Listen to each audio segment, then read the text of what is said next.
దేవుని యొక్క మహాకృపను బట్టి మనం దేవుని సన్నిధికి రాగలిగాం. ఎందుకంటే ఈ సమయాన్ని సద్వినియోగం చేసుకోలేక చాలామంది ఆగిపోతూ ఉన్నారు. దేవుని సన్నిధికి రాకపోవటం అనేది అది చాలా పెద్ద పాపం.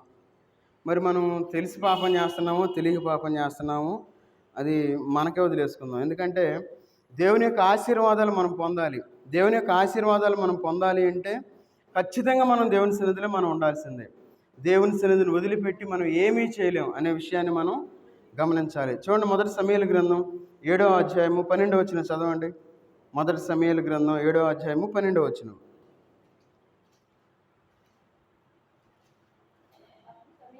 అప్పుడు సమూయేలు ఒక రాయి తీసి మిస్పాకును షేనుకును మధ్య దాన్ని నిలిపి, ఇంతవరకు యెహోవా మనకు సహాయము చేసినని చెప్పి దానికి ఎబెనేజరు అని పేరు పెట్టాను. ప్రార్థన చేసుకుందాం.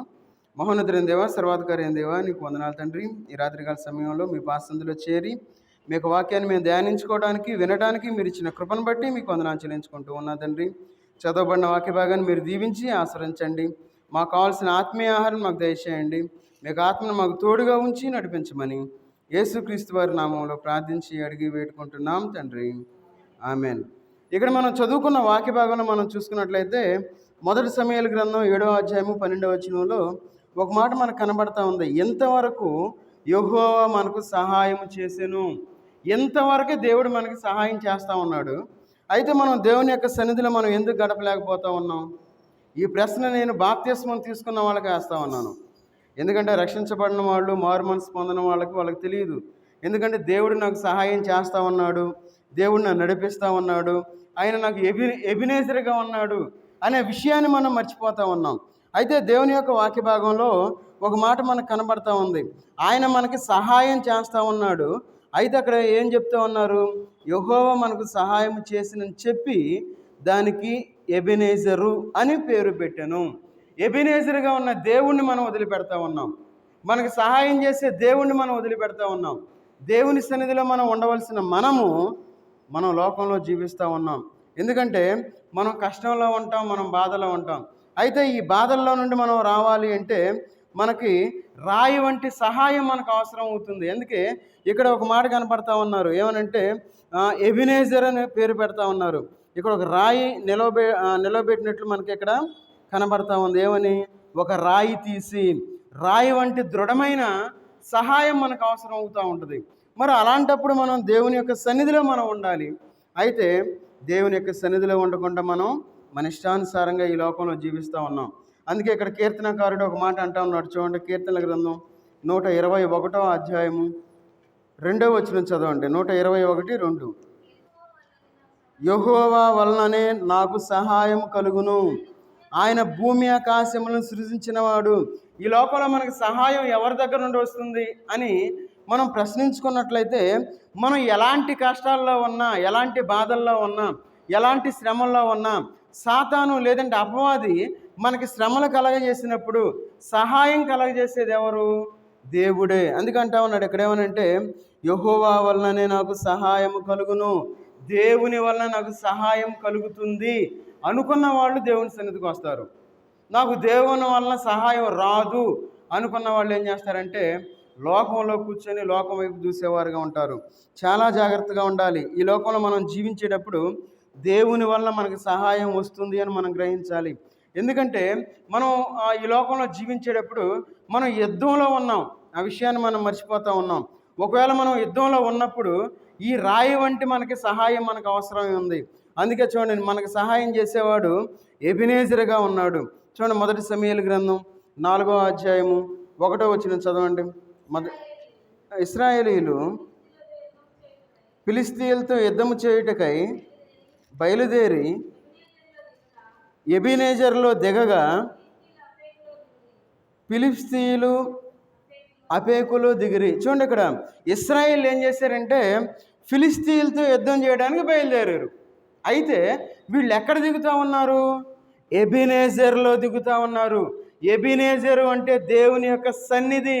వారు దేవుని సన్నిధిలో దిగి ఉన్నారు కాబట్టి వారు యుద్ధంలో విజయాన్ని పొందినట్లు మనం చూస్తూ ఉన్నాం. అందుకే ఇక్కడ మనకు రాయబడి ఉంది. ఏమనంటే ఇశ్రాయేలీయులు ఫిలిస్తీయులతో యుద్ధము చేయుటకై. మనం ఈ లోకము అనే యుద్ధంలో ఉన్నాం. ఈ లోకం అనే యుద్ధంలో యుద్ధం చేస్తూ ఉన్నాం.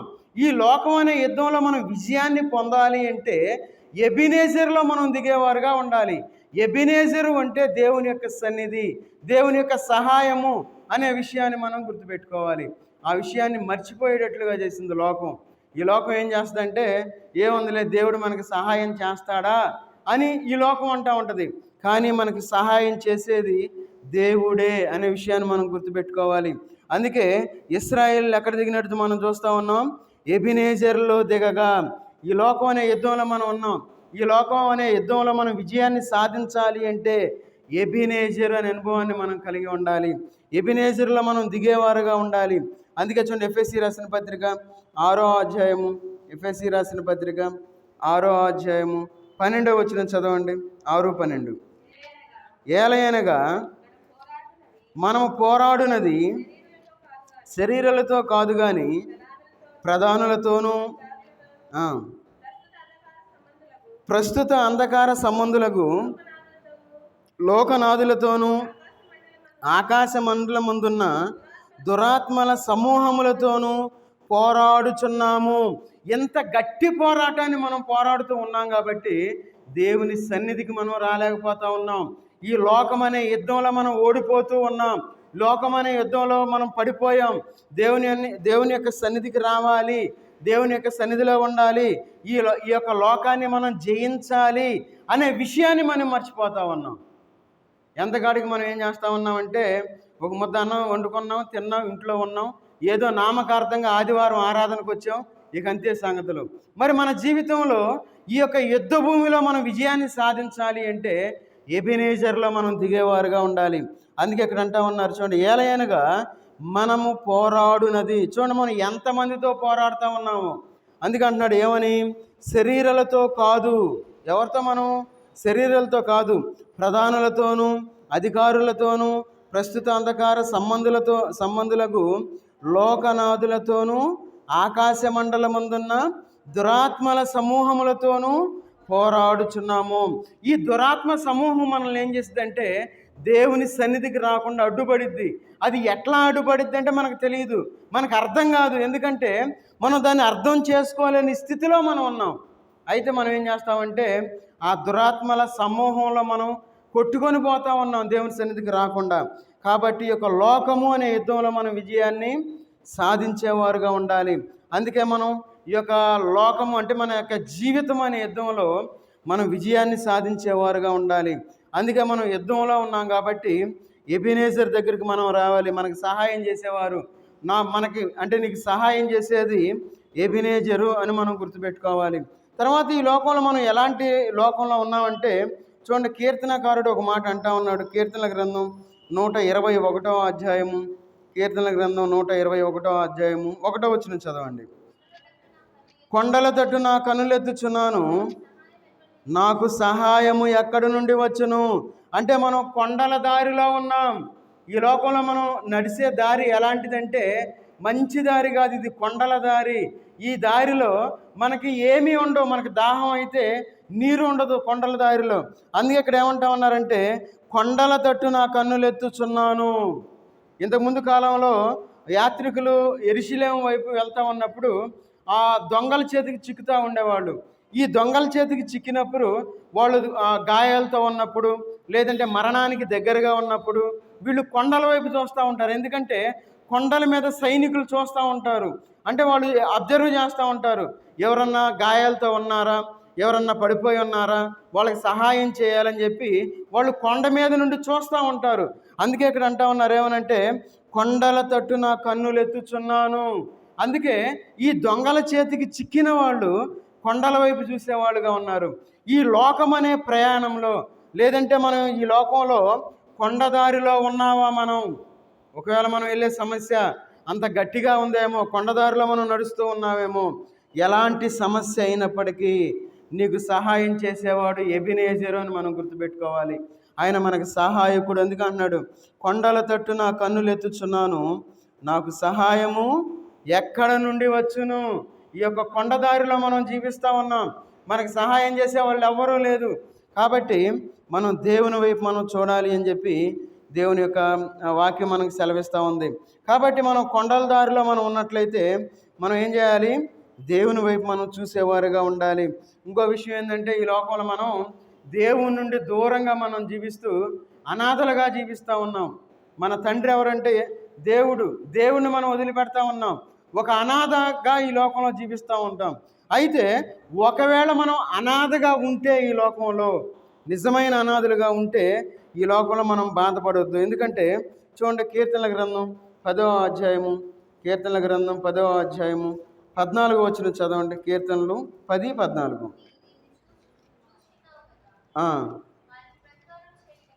వారికి ప్రతీకారం చేయుటకై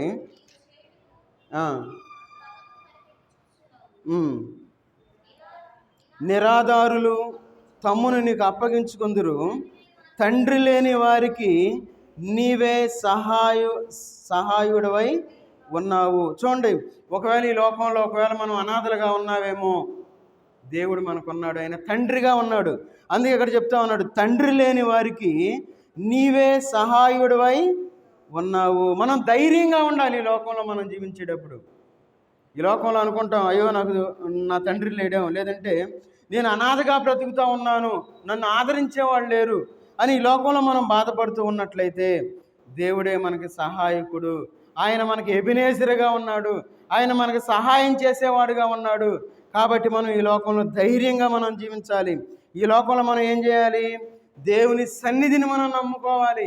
ఒకవేళ మనం అనాథలుగా ఉంటే మనం ఇంట్లో కూర్చొని దేవా తండ్రి, దేవా నీకు స్తోత్రం, స్తుతి అంటే దేవుడు మనకి సహాయం చేయడు. చూడండి, ఇంకా కీర్తనకారుడు ఒక మాట అంటా ఉన్నాడు. చూడండి, కీర్తనల గ్రంథం 68వ అధ్యాయము, కీర్తనల గ్రంథం 68వ అధ్యాయము 5వ వచనం చదవండి. 68:5. తన పరిశుద్ధాలయమందు దేవుడు తండ్రి లేని వారికి తండ్రియు, విధవరాండ్రులకు న్యాయకర్తవ్యునై ఉన్నాడు. చూడండి, మన దేవుడు ఎలాంటి దేవుడు అంటే తండ్రి లేని వారికి తండ్రి. ఎట్లా ఉంటాడు ఆయన? ఆయన పరిశుద్ధాలయమునందు, అంటే దేవుని సన్నిధిలో మనం ఉండాలి. దేవుని సన్నిధిలో ఉండకుండా, అయ్యా నువ్వు చాలా గొప్ప దేవుడివి, నువ్వు చాలా ఉన్నతమైన వాడివి, నేను నీ సన్నిధికి రాను అని మనం ఇంట్లో కూర్చొని ప్రార్థన చేసామనుకోండి, అది సరైన పద్ధతి కాదు. అందుకంటున్నాడు తన పరిశుద్ధాలయమునందు. చాలా క్లియర్గా చెప్తా ఉన్నాడు, ఆయన సన్నిధిలో ఉండి. ఒకవేళ అనాథగా ఈ లోకంలో మనం జీవిస్తూ ఉన్నావేమో, ఆదరించే వాళ్ళు ఈ లోకంలో మనకు లేరేమో, అలాంటి స్థితిలో మనం ఉన్నప్పుడు దేవుడు మనకి తండ్రిగా ఉంటాడు అని చెప్పి తన యొక్క వాక్యం ద్వారా మనతో మాట్లాడుతూ ఉన్నాడు. ఈ లోకంలో మనకు అందరూ ఉన్నా సరే కొన్నిసార్లు మనం అనాథలుగా జీవిస్తూ ఉంటాం. మనకి సహాయం చేసేవాళ్ళు ఎవ్వరూ ఉండరు. అయితే అప్పుడు మనం దేవుని యొక్క సన్నిధిలో ఉండి మనం దేవుణ్ణి అడిగేవారుగా ఉండాలి. దేవుని యొక్క సహాయాన్ని మనం పొందేవారుగా ఉండాలి. అయితే దేవుడు చాలా స్పష్టంగా చెప్తా ఉన్నాడు, తండ్రి లేని వారికి తండ్రిగా ఉంటాను అని చెప్పి చెప్తా ఉన్నాడు. విధవరాండ్లకు న్యాయకర్తనై ఉంటాను అని చెప్పి చెప్తా ఉన్నాడు. కాబట్టి మన యొక్క జీవితంలో దేవుని యొక్క సన్నిధిలో మనం ఉండాలి.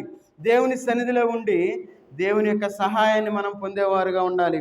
మరి మనం దేవుని సన్నిధిలో ఉండవలసిన మనము లోకంలో మనం ఎందుకు జీవిస్తూ ఉన్నాం? ఈ లోకంలో మనం జీవించకూడదు. లోకంలో జీవించే వాళ్ళు ఎట్లా ఉంటారంటే, ఉదాహరణకి మనం ఈ లోకం రోడ్డు మీద నడుచుకుంటూ వెళ్తూ ఉన్నాం అనుకోండి, తండ్రి లేని తల్లి తండ్రి ఇద్దరు లేని వాళ్ళు ఏం చేస్తారంటే, ఎక్కడో వాళ్ళకేమి లేకపోతే రోడ్డు మీద ఏదన్నా పడవేసి తింటూ ఉంటారు.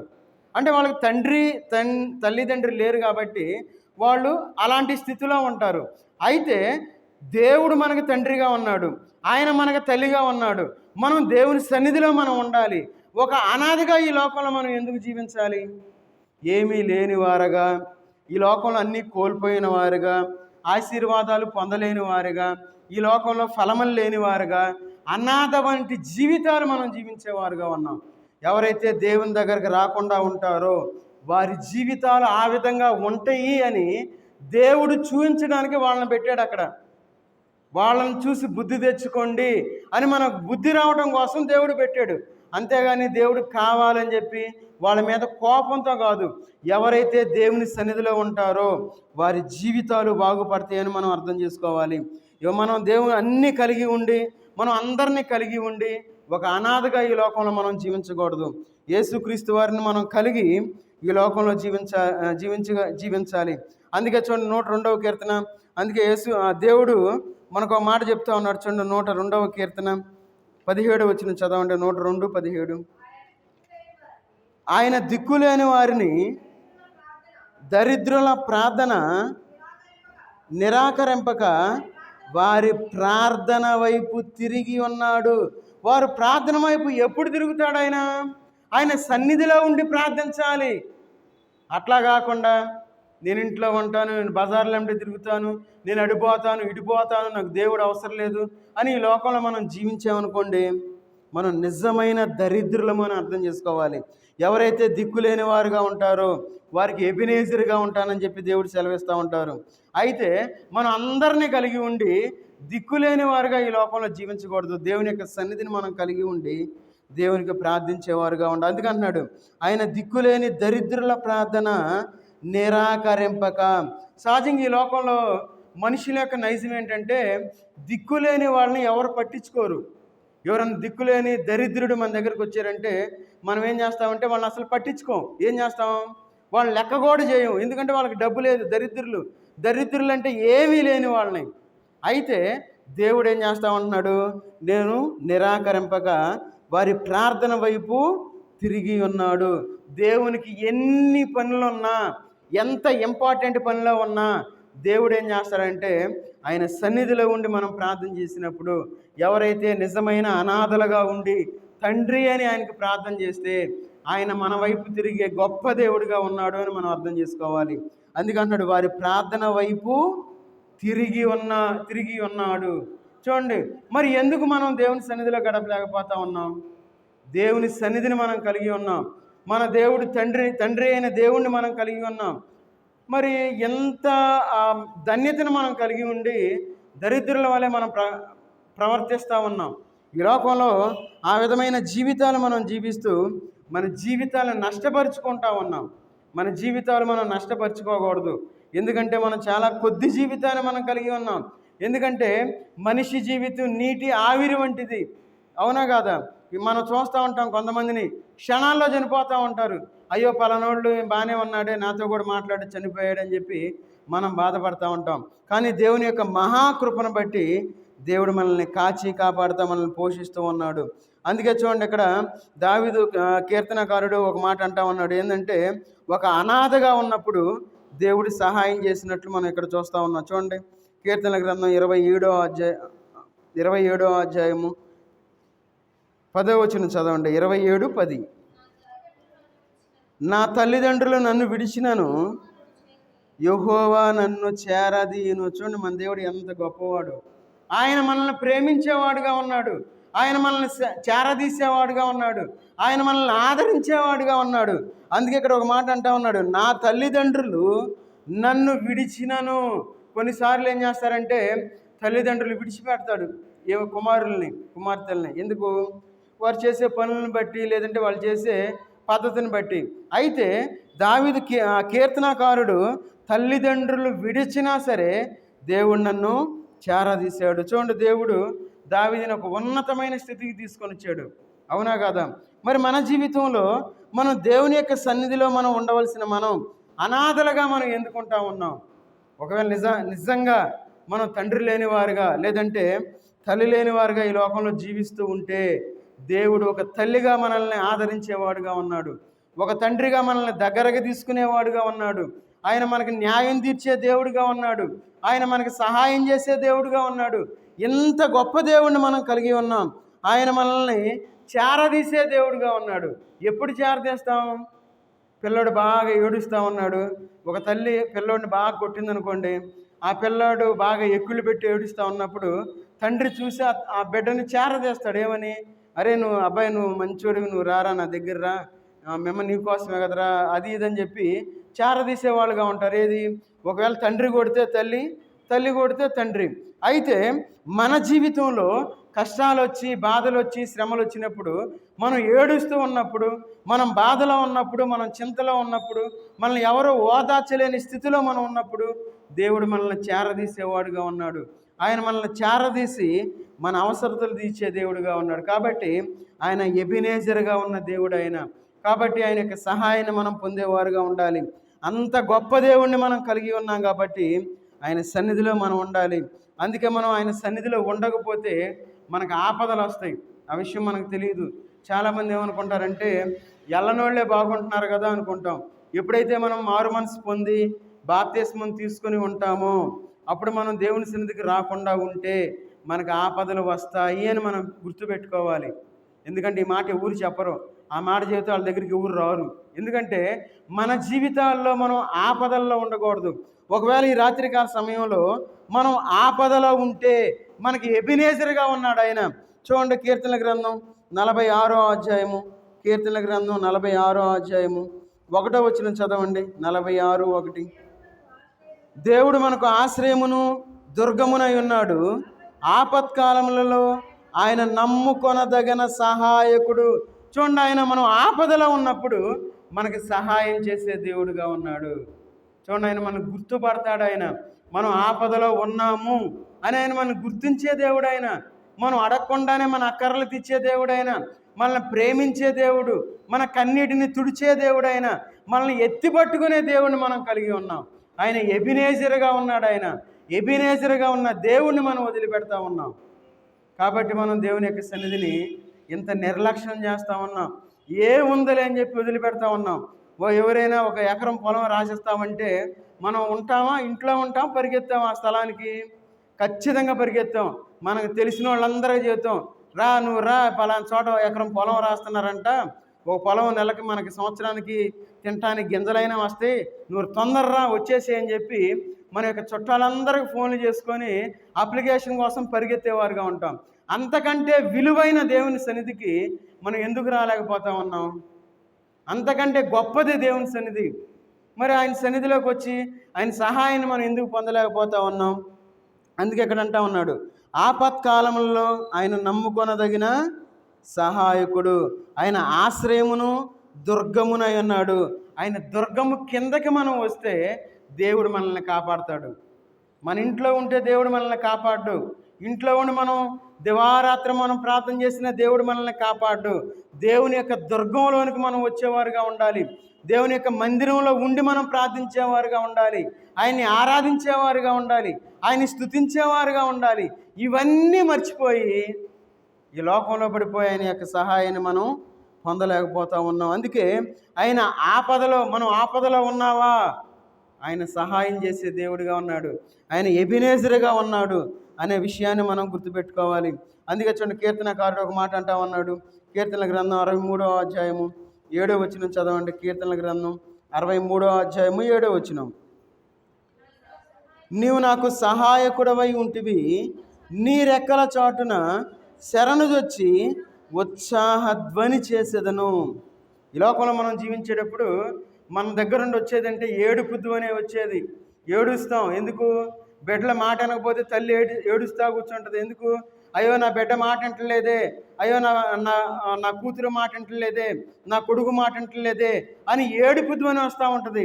ఈ లోకంలో మనం ఉన్నప్పుడు ఆ యొక్క ఏడుపు ధ్వనిని ఉత్సాహధ్వనిగా మనం మార్చుకోవాలి అంటే దేవుని యొక్క రెక్కల నీడకి మనం వచ్చేవారుగా ఉండాలి. మన బిడ్డలు మనం రక్షించుకోవాలి, మన భర్తను మనం మార్చుకోవాలి, భార్యను మార్చుకోవాలి, కుటుంబంగా మనం దేవుని సన్నిధిలో మనం గడిపేవారుగా ఉండాలి. దేవుని యొక్క సన్నిధిలో దేవుని యొక్క శక్తిని మనం అనుభవించేవారుగా ఉండాలి. దేవుని యొక్క సహాయాన్ని మనం పొందేవారుగా ఉండాలి. అందుకే ఇక్కడ అంటా ఉన్నారు, ఏమనంటే నీవు నాకు సహాయకుడవై ఉంటివి. ఎవరు మనకు సహాయం చేసేది? అయ్యా మా చుట్టాలు పలానా ఆయన ఉన్నాడు, ఆయన చాలా పెద్ద ధనవంతుడు అనుకుంటాం. కానీ ఎవరు మనకి సహాయం చేసేవాళ్ళు ఎవ్వరూ ఉండరు. ఈ లోకంలో మనం జీవించేటప్పుడు మనకి సహాయం చేసేది ఎవరంటే దేవుడే. ఆ విషయాన్ని మనం గుర్తుపెట్టుకోకూడదు. ఒకవేళ మన చుట్టాలు అమెరికాలో స్థిరపడినా, ఆఫ్రికాలో స్థిరపడినా, ఆస్ట్రేలియాలో ఉన్నా ఎవ్వరూ మనకి సహాయం చేయరు. కావాలంటే రాసి పెట్టుకోండి ఈ మాట. కొంతమంది చెప్తారు ఏమనంటే నేను నీకున్నాను, నిన్ను వదిలిపెట్టనని చెప్తారు కొన్ని విషయాల్లో. అయితే ఒక స్థితికి వెళ్ళిన తర్వాత మనకి ఫోన్ కూడా చేసి మాట్లాడరు వాళ్ళు. మళ్ళీ ఫోన్ చేస్తే మళ్ళీ వీళ్ళు ఏం అడుగుతారో, ఏం సహాయం అడుగుతారో, మళ్ళీ మేము ఎక్కడ చేసి పెట్టాలో అని ఫోన్ కూడా చేసి మాట్లాడరు. కాబట్టి రాసి పెట్టుకోండి, మన జీవితాల్లో మనకి సహాయం చేసే దేవుడే, ఒకవేళ మనకు ఎవరైనా సహాయం చేశారు అంటే దాని వెనక ఏదో కారణం ఉంటుంది. ఈ లోకంలో స్వార్థభరితమైన ప్రేమను మనం కలిగి ఉన్నాం. నిస్వార్థమైన ప్రేమ కలిగింది దేవుడు ఒక్కడే, అని మనకి సహాయకుడు. అందుకే ఇక్కడ అంటా ఉన్నాడు ఏమనంటే, నీ రెక్కల చాటున శరణు జొచ్చి ఉత్సాహధ్వని చేసేదను. మన దుఃఖధ్వని పోవాలి అంటే దేవుని యొక్క రెక్కల నీడకి మనం రావాలి, దేవుని సన్నిధిలోనికి రావాలి, నిజమైన వాక్యాన్ని మనం వినేవారుగా ఉండాలి. వాక్యంలో కల్తీ వచ్చేసింది, చాలా జాగ్రత్తగా ఉండాలి. మనం వినే వాక్యం కూడా అది కరెక్ట్గా వాక్యాన్ని వింటా ఉన్నామా, ఏదో కట్టుకథలు వింటా ఉన్నామా, ఏదో ఆమేన్ అని ఏదో వింటా ఉన్నామా, చాలా జాగ్రత్తగా ఉండాలి మనం వినే వాక్యం కూడా. నిజంగా దేవుని యొక్క వాక్యాన్ని వాక్యంగా ప్రకటించే సంఘంలో మనం ఉండాలి. అది ఏముందిలే, ఆడైనా ఏడైనా ఒకటేలే వాక్యం అని చెప్పి మనం అనుకుంటే మనకి ఆశీర్వాదాలు రానే రావు. కాబట్టి మనం ఈ లోకంలో మనం జీవించేటప్పుడు ఆయన రెక్కల చాటున మనం నివసించాలి. ఎవరైతే ఆయన రెక్కల చాటున నివసిస్తారో ఖచ్చితంగా దేవుడు మనకి సహాయం చేస్తాడు. మనం ఏ స్థితిలో ఉన్నా, మనం ఎంత బాధలో ఉన్నా, ఎలాంటి అనారోగ్యంలో ఉన్నా, మన స్థితిని మార్చే దేవుడు మనకి ఎబెనేజర్గా ఉన్నాడు అనే విషయాన్ని మనం గుర్తుపెట్టుకోవాలి. అందుకే మనం ఆపదలో చిక్కినప్పుడు దేవుడు మనల్ని రక్షించేవాడుగా ఉన్నాడు. కాబట్టి ఈ లోకంలో మనం జీవించేటప్పుడు ఆపదలు వచ్చిన తర్వాత మనకేం జరిగిద్ది? సహజంగా భయం వేసిద్ది. ఒకవేళ ఈ లోకంలో మనకి బాగా అప్పులు ఉన్నాయి అనుకోండి, భయం వేసి నిద్ర కూడా పట్టదు కొంతమందికి. అమ్మో నాకు ఇన్ని అప్పులు ఉండయే అని నిద్ర కూడా పోరు వాళ్ళు. అయితే ఇంకా ఒకవేళ ఈ లోకంలో మనం బాగా ఖర్చు పెట్టి మన బిడ్డల్ని బాగా చదివించామనుకోండి, వాళ్ళకి మంచి మార్కులు రాకపోతే వాళ్ళ యొక్క భవిష్యత్తుని గురించి మనకు భయం వేసింది. అయ్యో నా బిడ్డని ఎంత బాగా చదివించేనే, వాడు చదవటం లేదే, వాడి గతి ఏమైద్ది అని చెప్పి మనకు భయం వేసిద్ది. అవునా కాదా? ఒకవేళ మన ఇంటి యజమానుడు బాగా తాగుతా ఉన్నాడు అనుకోండి, మనకు భయం వేసిద్ది. ఏమని? అయ్యో నా యజమానుడు ఇట్లా తాగుతా ఉన్నాడే, ఏమైపోతాడే అని చెప్పి మనకు భయం వేసిద్ది. మనం ఎలాంటి స్థితిలో ఉన్నా సరే ఈ లోకంలో మనం భయపడే స్థితిలో ఉన్నప్పుడు మనకి ఎబెనేజర్గా మన దేవుడు ఉన్నాడు. చూడండి హెబ్రీ పత్రిక చూడండి, హెబ్రీలు రాసిన పత్రిక 13వ అధ్యాయము, హెబ్రీ పత్రిక 13వ అధ్యాయము 6వ వచనం చదవండి. 13:6. కాబట్టి ప్రభువు నాకు సహాయుడు, నేను భయపడను, నరమాత్రుడు నాకేమి చేయగలడు అని మంచి ధైర్యముతో చెప్పగలవారమై ఉన్నాము. మరి మనకు ఆ ధైర్యం ఉందా? ఆ గట్స్ ఉన్నాయి మనకి? ఎంత భయమో, ఎంత భయపడతా ఉంటాము, ఎంత వేదన పడతా ఉంటాము, ఎంత చింతపడతా ఉంటాము ఈ లోకంలో. అయితే దేవుని యొక్క వాక్యం ఏం సెలవిస్తూ ఉంది? ప్రభువు నాకు సహాయకుడు. సహాయం చేసేవాడు దేవుడు. మనకి సహాయం చేసే దేవుడైతే ఇక్కడ మనం మనుషుల్ని చూసి ఎందుకు మనం భయపడాలి?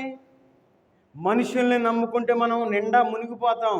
మనుషుల్ని నమ్ముకుంటే మనం పైకి రాలేం, ఆశీర్వదించబడం. అందుకే ఇక్కడ అంటా ఉన్నాడు, ప్రభువు నాకు సహాయుడు, నేను భయపడను. మనుషుల్ని చూస్తే మనం, ఒకవేళ మనిషి మనకి సహాయం చేస్తే మనం అతన్ని చూసి మనం భయపడాలి. ఎందుకు?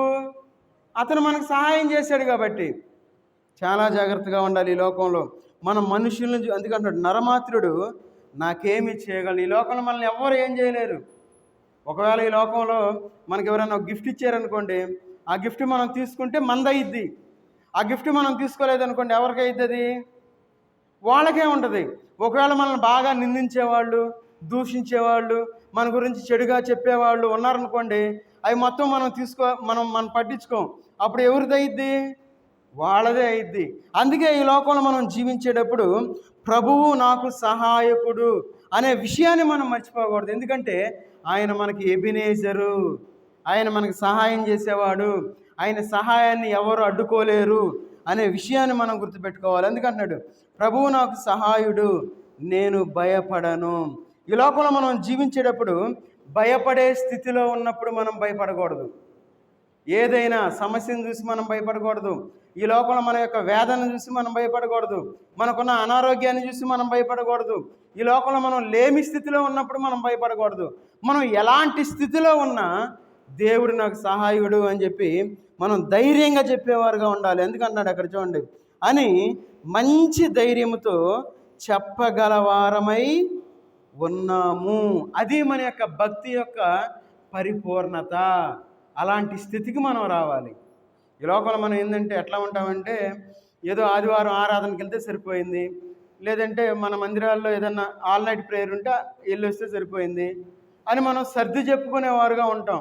కానీ మన దేవుడి సహాయం మనకు చేస్తూ ఉన్నాడు కాబట్టి ఆయన సన్నిధిలో ఉండి మనం మంచి ధైర్యంతో చెప్పగలిగే స్థితిలో ఉండాలి. అందుకే కీర్తనకారుడు ఒక మాట అంటా ఉన్నాడు చూడండి, కీర్తన గ్రంథం.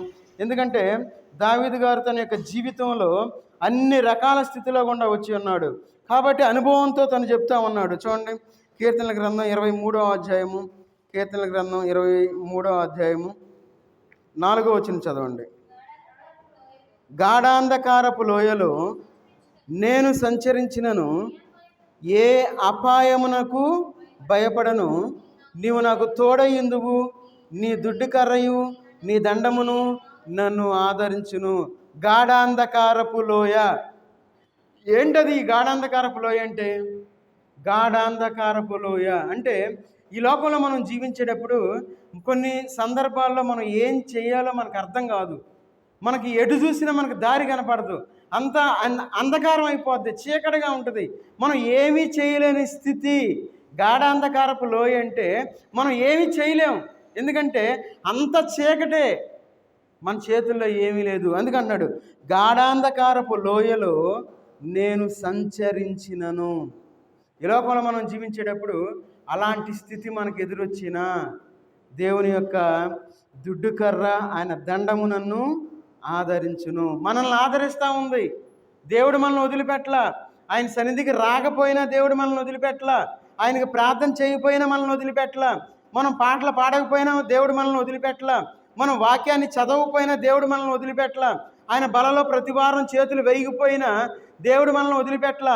మన నోటితో మనం ఆరాధన చేయకుండా ఉండినా ఆయన మనల్ని వదిలిపెట్టలేదు. అలాంటి స్థితిలో ఉన్నా దేవుడు మనకి సహాయం చేస్తూనే ఉన్నాడు. ఆ సహాయాన్ని మనం గుర్తించి ఈ లోకంలో మనం జీవించాలి. అందుకే దావీదు కీర్తనకారుడు అంటా ఉన్నాడు, ఏమనంటే గాఢాంధకారపు లోయలో నేను సంచరించిన. ఈ లోకంలో మనం ఎటు పోవాలో మనకు తెలియదు, ఏం చేయాలో మనకు తెలియదు, ఎట్లా జీవించాలో మనకు తెలియదు, సహాయం ఎక్కడి నుండి వస్తుందో మనకు తెలియదు. మనకు తెలిస్తే మనం వెళ్తాం, మనకు తెలియకపోతే మనం ఏం చేస్తాం? అంతా గాఢాంధకారంగా ఉంది ఈ లోకంలో మనం జీవించేటప్పుడు. అయితే ఇలాంటి గాఢాంధకారపు స్థితిలో ఉన్న మనల్ని ఎబినేజర్గా ఉన్నాడు మన దేవుడు. ఆయన మనల్ని నడిపించేవాడుగా ఉన్నాడు. మన ముందు ఆయన యొక్క కాంతి ప్రసరింపజేసి మనకు ఒక మార్గాన్ని చూపించేవాడుగా ఉన్నాడు. కాబట్టి మనం దేవుని యొక్క సహాయాన్ని పొందాలి. అందుకే అంటా ఉన్నాడు, ఇక్కడ చూడండి, అక్కడ ఏమంటా ఉన్నాడు, ఆయన నీ దుడ్డు కర్రయు దండమును నన్ను ఆదరించును. మన కష్టాలు ఎందుకు వస్తామంటే ఆయన దండం పెట్టి మనల్ని దండిస్తూ ఉంటాడు. మనం గుర్తుపెట్టుకోవాలి ఆ విషయాన్ని. ఆయన దుడ్డుకర్ర పెట్టి మనకు సహాయం చేస్తూ ఉంటాడు. దండం పెట్టి మనల్ని దండం పెట్టి దండించేవాడుగా ఉంటాడు ఆయన. ఏదైనా మనం తప్పు చేసినప్పుడు ఒక్క దెబ్బ కొడతాడు. కొట్టినప్పుడు మనం దూరంగా వెళ్ళిపోకూడదు. ఏందో నాకు కష్టం వచ్చింది, ఏందో నాకు ఈ బాధ వచ్చింది, ఏందో నాకు శ్రమ వచ్చింది అని దేవుని సన్నిధి నుండి మనం దూరంగా వెళ్ళిపోకూడదు. దేవుని సన్నిధిలో ఉండి మనం ఆశీర్వాదం పొందేవారుగా ఉండాలి. కాబట్టి మనం ఈ లోకంలో మనం భయపడే స్థితిలో మనం ఉన్నాం, గాఢాంధకారపు లోయలో మనం జీవిస్తూ ఉన్నాం. దేవుడు మనకి ఎబినేజర్గా ఉన్నాడు కాబట్టి మనం ఆయన మనకి సహాయాన్ని చేసే దేవుడిగా ఉన్నాడు అనే విషయాన్ని మనం గుర్తుపెట్టుకోవాలి. అందుకే చూడండి, మనం భయపడే స్థితిలో ఉన్న దేవుడు మనల్ని రక్షించేవాడుగా ఉన్నాడు, మనకి సహాయం చేసేవాడుగా ఉంటాడు. మన జీవితాల్లో ఎప్పుడైతే భయము అనేది వస్తుందో మనం బలహీనంలో అయిపోతాం. గుర్తించాలి. ఎందుకంటే మళ్ళీ నేను మళ్ళీ అటు చెప్పాను అనుకోండి, మళ్ళీ కన్ఫ్యూజ్ అయిపోతాం. అందుకే నేను ఒక వేలో వచ్చేస్తామన్నా. ఈ లోకంలో మనం ఎప్పుడైతే భయపడేవారుగా ఉంటామో భయపడినప్పుడు మనకు బలహీనత వస్తుంది. అందుకే కొన్నిసార్లు అంటారు, ఈ మధ్యకాలంలో ఒక వార్త చదివా నేను. ఆ వార్త ఏంటంటే ఆ బిడ్డ ఏదో కష్టం వచ్చి చనిపోతే ఆ తండ్రి ఆ బిడ్డను చాలా ప్రేమిస్తామన్నాడు. అయితే ఆ తండ్రి ఏం చేశాడంటే ఆ మధ్యాహ్నం వచ్చేసి ఆ తండ్రి తినకూడదు తినేసి చనిపోయాడు తండ్రి కూడా. ఎందుకు? బలహీనం అయిపోయాడు. ఎందుకు? అయ్యో నా బిడ్డ బ్రతికిలేడు, నేను ఎట్లా జీవించాలి, ఈ లోకంలో నేను ఎట్లా బ్రతకాలని చెప్పి భయపడి తిని చనిపోయాడు ఈ లోకాన్ని చూసి. ఎందుకంటే ఈ మాట చెప్తా ఉంది, మనం ఎప్పుడైతే ఈ లోకంలో భయపడతామో మనం బలహీనం అయిపోతాం. నేను ఎట్లా జీవించాలి ఈ లోకంలో అని చెప్పి చాలామంది చనిపోయేవారుగా ఉంటారు. అందుకే ఈ లోకంలో మనం బలహీనమైన స్థితిలో ఉన్నప్పుడు దేవుడు మనకి సహాయం చేసేవాడుగా ఉన్నాడు. ఆయన మనకి ఎబినేజర్గా ఉన్నాడు. చూడండి, మనం 2వ దినవృత్తాంతాల గ్రంథం చూద్దాం ఒకసారి. ఆశారాజు ఈ విధంగా ప్రార్థన చేస్తూ ఉన్నాడు. 2వ దినవృత్తాంతాల గ్రంథం 14వ అధ్యాయము 11వ వచనం చదవండి. 14-11.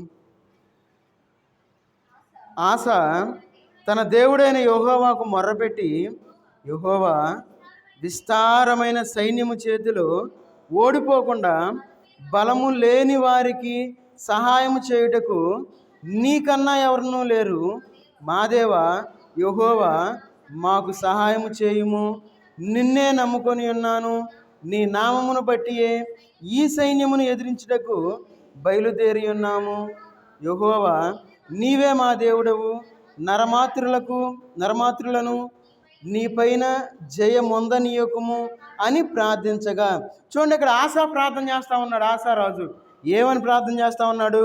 విస్తారమైన సైన్యము చేతిలో దేవుని యొక్క సహాయం లేకపోతే నేను ఆ సైన్యం చేతిలో ఓడిపోతాను అని అర్థం చేసుకొని దేవుని యొక్క సహాయం కోసం ప్రార్థన చేస్తూ ఉన్నాడు. ఎందుకంటే బలహీనమైన సైన్యాన్ని కలిగి ఉన్నాడు ఆశారాజు. ఈ లోకంలో మనం బలహీనమైన స్థితిలో ఉన్నప్పుడు మనం దేవునికి ప్రార్థన చేసేవారుగా ఉండాలి. అయ్యా నేను బలహీనుడిగా ఉన్నాను, బలహీనమైన స్థితిలో నేను జీవిస్తూ ఉన్నాను, అయ్యా నాకు సహాయం చేయని దేవుని సన్నిధిలో మనం ప్రార్థించేవారుగా ఉండాలి. ఎప్పుడైతే మనం దేవుని యొక్క సన్నిధిలో మనం ప్రార్థించేవారుగా ఉంటామో అప్పుడు ఏమైందంటే దేవుడు మనల్ని చూసి భయపడేవారుగా చేస్తాడు. అందుకే చూడండి, ఇక్కడ 14వ వచనంలో ఉంది చూడండి. గెరారు చుట్టూ ఉన్న పట్టణంలోని వారందరి మీదకి యెహోవా భయము వచ్చెను. చాలు చూడండి, యెహోవా భయము వచ్చెను. మనం బలహీనమైన స్థితిలో ఉన్నప్పుడు, మనం ఎవరైనా మనల్ని అనగద్రొక్కాలి, లేదంటే మనం లేకుండా చేయాలి అని అనుకుంటూ ఉన్నప్పుడు, లేదంటే ఒక సమస్యను చూసి మనం భయపడేటప్పుడు దేవుడు మనకు బలాన్ని ఇచ్చేవాడుగా ఉన్నాడు. దేవుడు మనకు సహాయం చేసేవాడుగా ఉన్నాడు. దేవుడు మనల్ని నడిపించేవాడుగా ఉన్నాడు. దేవుడు మన ముందుండి యుద్ధం చేసేవాడుగా ఉన్నాడు. దేవుడు భయాన్ని కలిగించేవాడుగా ఉన్నాడు. మన దేవుడు అంత గొప్ప దేవుడు ఆయన. ఈ లోకంలో మనుషులను చూసి మనం భయపడతాం. అయ్యో ఎవరో ఏదో చేస్తారని చెప్పి మనం అనుకుంటా ఉంటాం. నేనైతే ఎప్పుడు అట్లా అనుకోవాలా. దేవుడు నాకున్నాడు కాబట్టి ఈ లోకంలో నేను ఎప్పుడు ఎవరి గురించి నేను ఎప్పుడు భయపడలేదు. ఎందుకంటే ఆయనే నాకు సహాయకుడు. కాబట్టి మన యొక్క జీవితంలో దేవుని భయము వచ్చాను. మన గురించి బలవంతులకి రావాలా భయం. మరి ఈ లోకంలో ఉన్నప్పుడు మన భక్తి యొక్క స్థితి ఆ విధంగా ఉందా? ఏదో ఏముందిలే సంఘ ప్రార్థన, ఏముందిలే వెళ్తే మహా అయితే అబ్రాం గురించి లేదంటే మోషే గురించి వాళ్ళ గురించి 2 మాటలు చెబుతారు, ఆమెను అంటారు, ఇంకేం వెళ్తామని అనుకున్నాం అనుకోండి, మనం బలహీనమైన స్థితిలో ఉన్నాము అని మనం అర్థం చేసుకోవాలి. ఎందుకంటే అందుకంటాడు దేవుడు అనేక మందిని పిలుస్తాడు, కానీ ఇరుకు మార్గంలో కొంతమందే వచ్చేది. రేపు దేవుడు అటెండెన్స్ తెస్తాడు బయటికి. మనం ఎన్ని రోజులు దేవుని సన్నిధికి వచ్చాం, ఎంతసేపు కూర్చున్నాం, ఎన్ని గంటలకు వచ్చాం, దేవునికి ప్రార్థన చేసామా, పాటలు పాడామా, వాక్యం చదివామా, భయభక్తులు కలిగి ఉన్నామా, అన్నీ దేవుడు బయటికి తెస్తాడు. ఆయన వదిలిపెట్టేవాడు కాదు. ఏదైనా చిన్న కంపెనీలో మనం పనిచేస్తే అంత బయోమెట్రిక్ పెడతారు, మొహం పెడతారు, ఎన్నో రకరకాలు పెడతా ఉంటారు. అంతకంటే విలువైన దేవుని సన్నిధికి మనం వచ్చేటప్పుడు మరి మనం ఎట్లా జీవిస్తూ ఉన్నాం? చూడండి, మనం బలహీనమైన స్థితిలో మనం ఉన్నప్పుడు దేవుడు ఆశారాజుకి ఏ విధంగా అయితే ఆయన బలాన్ని కలుగజేసి దేవుని యొక్క భయాన్ని కలుగజేసి ఉన్నాడు, అదే స్థితిలో మనం ఉన్నాం. బలహీనమైన స్థితిలో ఎవరైతే ఉన్నారో వారికి దేవుడు బలాన్ని ఇవ్వాలని చెప్పి ఆయన ఆశపడుతూ ఉన్నాడు. కాబట్టి అందుకే ఈ లోకంలో మనం సాతాను శోధనల చేత మనం బలహీనమైన స్థితికి వెళ్ళిపోతాం. ఆ విషయం మనకు తెలియదు. మనం అనుకుంటాం నేను బాగా అనుకుంటాం, నిలబడి ఉంటాను. కొంతమంది అనుకుంటారు ఏమనంటే బాగా తాగిన వాళ్ళు నువ్వు స్ట్రైట్గా ఉన్నాను అనుకుంటారు. కానీ వాళ్ళు నడిచేటప్పుడు వాళ్ళు అటు ఇటు తిరుగుతూ ఉంటారు. ఎడు పడతారో వాళ్ళకి తెలియదు. మనం చూసిన వాళ్ళకి మనకు అర్థమైంది, అరే ఈడేంద్ర ఏడ పడతాడు బాబు అనుకుంటాం. అయితే వాళ్ళు ఏమనుకుంటారంటే నేను నిఠారుగా ఉన్నానని చెప్పి స్టాండర్డ్గా నడుస్తూ ఉంటారు. మొన్న అక్కడ నేను వెళ్తా ఉన్నాడు ఒక అతను, అంతే చాలా నిఠారు రొమ్మిరి చెట్టు నడుస్తూ ఉన్నాడు. ఎడు పడతాడు చూస్తా అనుకుంటా ఉన్నా ఎక్కడ పడతాడా అని. అదే మనం ఆత్మీయమైన స్థితిలో మనం బలహీనం అయిపోతూ ఉండి మనం కూడా నిఠారుగా ఉన్నాం అనుకుంటా ఉన్నాం. ఆల్రెడీ మనం ఎప్పుడో పడిపోయినప్పుడు కూడా మనకు తెలియదు ఏమని, నేను స్టాండ్గా ఉన్నాను, నేను బాగున్నాను, నేను పర్ఫెక్ట్ అనుకుంటాం. కానీ మనం చూడండి, రోమిలికి రాసిన పత్రిక 8వ అధ్యాయము, రోమిలికి రాసిన పత్రిక వాక్యంలో చూద్దాం మనం. రోమ పత్రిక 8వ అధ్యాయము 26వ వచనం చదవండి. అటువలే ఆత్మయు మన బలహీనతను చూసి సహాయము చేయుచున్నాడు. చాలు చూడండి, దేవుని యొక్క ఆత్మ మనకి సహాయం చేసేదిగా ఉంది.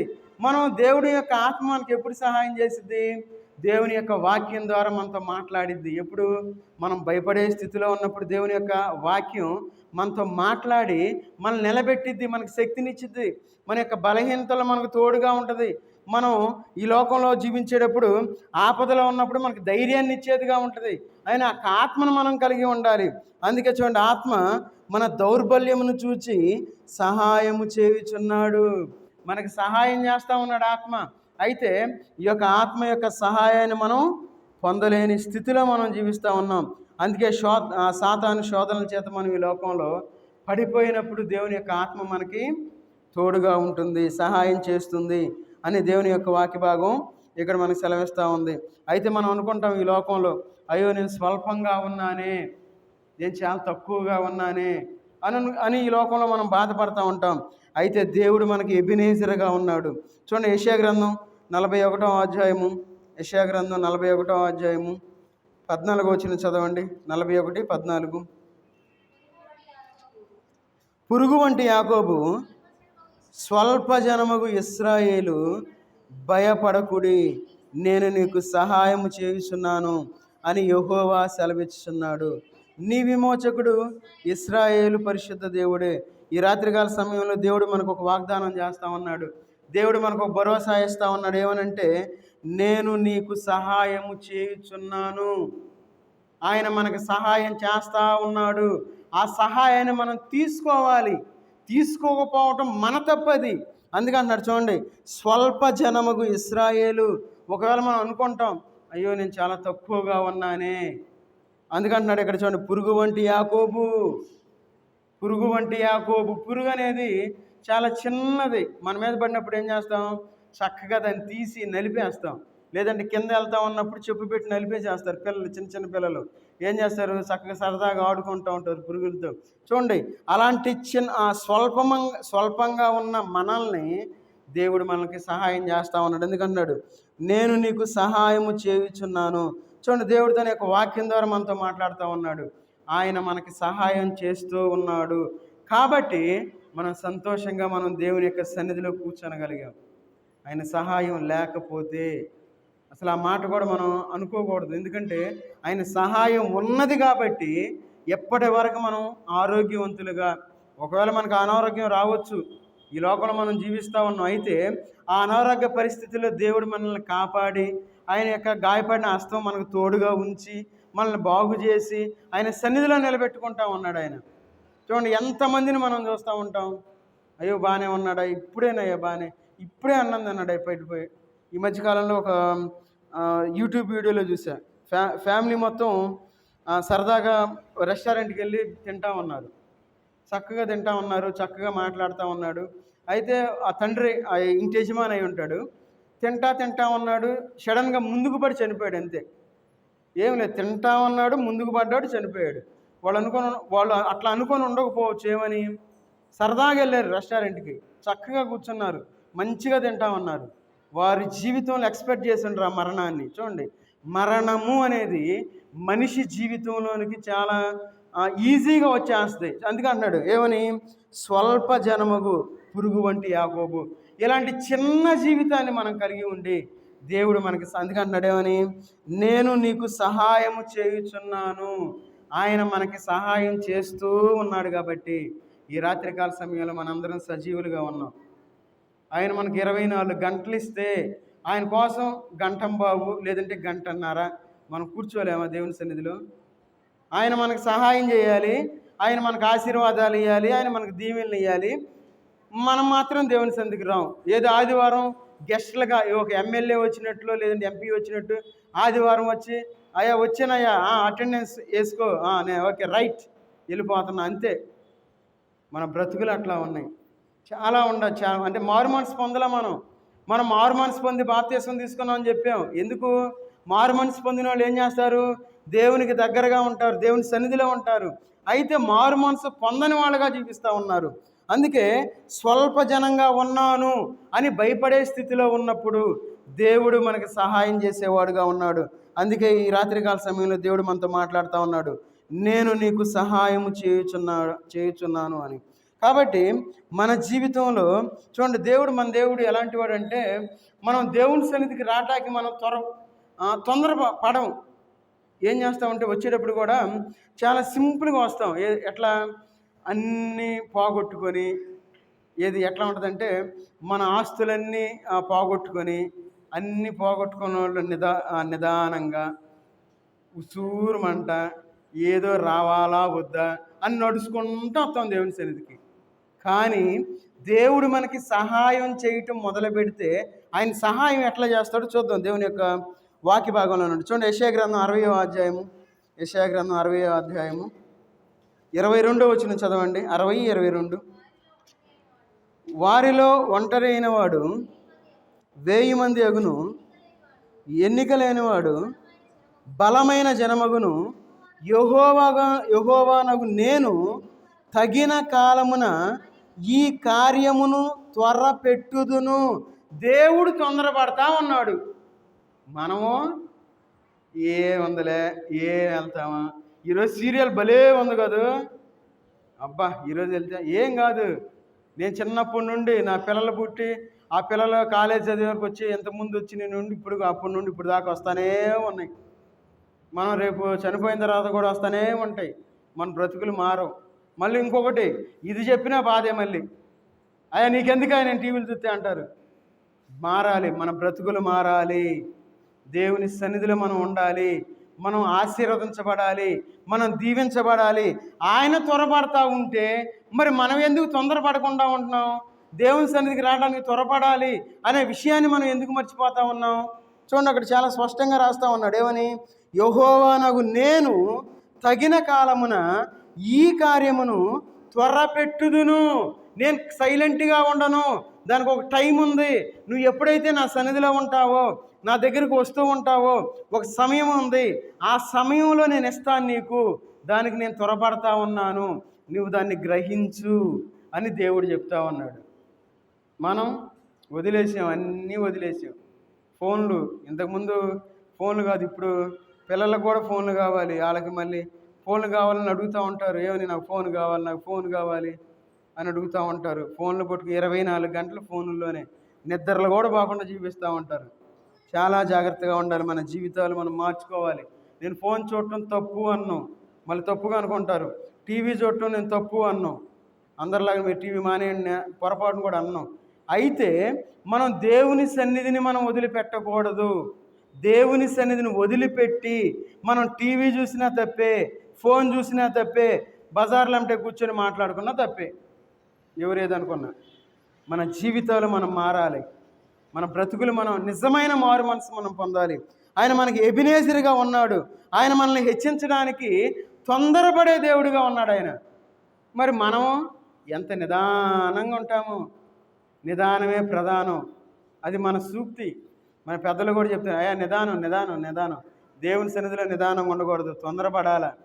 మన జీవితాలు మనం బాగుపరుచుకునేవారుగా ఉండాలి. చూడండి, చివరిగా కీర్తన గ్రంథం 119వ అధ్యాయము, కీర్తన గ్రంథం 119వ అధ్యాయము 173వ వచనం చదవండి. ఆ వచనం చదువుకొని ముగించుకుందాం.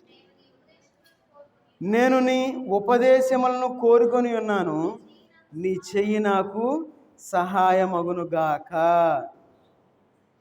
చూడండి, ఆయన సహాయం మనకు రావాలి అంటే ఆయన ఉపదేశాలు మనం కోరుకోవాలి. అయ్యా ఈ లోకంలో నాకు డబ్బు కావాలి, లేదంటే ఈ లోకంలో నాకు పలుకుబడి కావాలి, ఈ లోకంలో నాకు జాబ్ కావాలి. ఓకే, మంచిది. కానీ వీటికంటే ముందు మనం దేవుణ్ణి ఏం కోరుకోవాలంటే దేవుని యొక్క వాక్యాన్ని మనం కోరుకునేవారుగా ఉండాలి. ఆయన యొక్క వాక్యాన్ని మనం వినడానికి ఇష్టపడేవారుగా ఉండాలి. అందుకన్నాడు, నేను నీ ఉపదేశములను కోరుకొని ఉన్నాను, నీ చెయ్యి నాకు సహాయమగునుగాక. మన జీవితంలో దేవుని వాక్యం అనే దేవుని యొక్క సహాయాన్ని, ఆయన ఎబినేజర్గా మన జీవితంలో సహాయపడుతూ ఉన్నాడు కాబట్టి ఆయన మనకు సహాయం చేయడానికి సిద్ధంగా ఉన్నాడు. కాబట్టి ఇక రాత్రికాల సమయంలో అలాంటి దేవుణ్ణి మనం కలిగి ఉన్నాం.